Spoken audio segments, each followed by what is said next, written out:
আচ্ছা, ছোটবেলায় তো আমরা অনেক রকম গল্পের বই পড়েছি কিংবা আমাদের পাঠ্যক্রমের মধ্যে অন্তর্গত অনেক গল্প আমরা পড়েছি।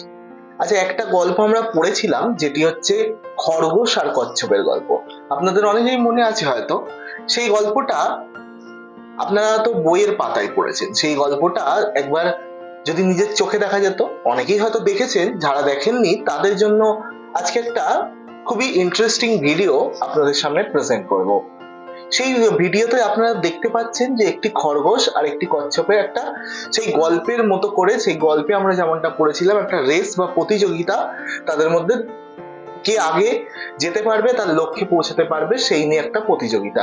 আর সেই প্রতিযোগিতায় গল্পে আমরা দেখেছিলাম যে খরগোশ যেহেতু তাড়াতাড়ি চলে, সেই হিসাবে কচ্ছপ কিন্তু আস্তে আস্তে চলে। তখন খরগোশ কচ্ছপের এই চলা নিয়ে ঠাট্টা তামাশা করে বলেছিল যে একবার দেখাই, তুমি এই রকম ভাবে এত ধীর স্থির চলো, আমি তো কত তাড়াতাড়ি চলি একবার। তো এই নিয়ে তাদের মধ্যে যখন বিবাদ দেখা যায়, তখন তারা ঠিক করে যে তারা একটা দৌড় বা তারা একটা হাঁটার প্রতিযোগিতা করবে। তখন তাদের মধ্যে ওই হাঁটার প্রতিযোগিতা হয় এবং খরগোশ রীতিমতোই ভাবে যে আমি তো কচ্ছপের থেকে অনেক তাড়াতাড়ি পৌঁছে যাই বিভিন্ন জায়গায়, তো আমার এত তাড়াহুড়ো করে লাভ নেই। খরগোশ আস্তে আস্তে যেতে থাকুক, আমি না হয় একটু বিশ্রাম করে করে আমি রাস্তায় গিয়ে কিছুটা গিয়ে একটু রেস্ট নিয়ে আবার কিছুটা গিয়ে রেস্ট নিয়ে এইভাবে আমি পৌঁছাবো, আমি আগে পৌঁছাবো, এটা আমার বিশ্বাস।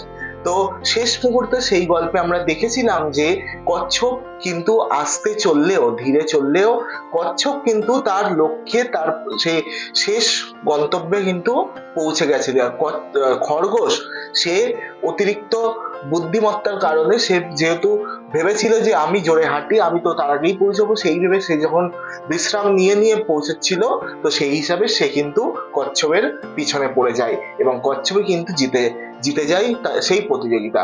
সেই ভিডিও, সে সত্য প্রমাণিত হলো এই ভিডিওটি, আপনারা যে ভিডিওটি আমার পাশে দেখলেন।